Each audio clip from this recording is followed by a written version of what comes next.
नमस्कार. आम्ही केले आहे होममेड पिझ्झा. बेस फक्त विकत आणलेले आहेत आणि बाकीचा आणलेला आहे. आणि हा आहे तव्यामध्ये करतोय आम्ही.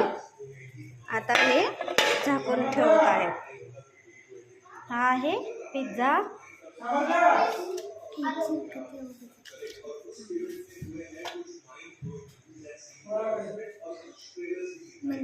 हा मस्त चीजी पिझ्झा झाला आहे. याच्यामध्ये कांदा, स्वीट कॉर्न, मस्त असा सॉस लावलेला आहे.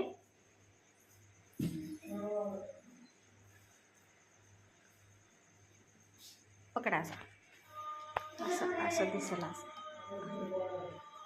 आता मी कट करते चाकूनी. कटर आहे पण वरती ठेवलेला आहे त्याच्यामुळं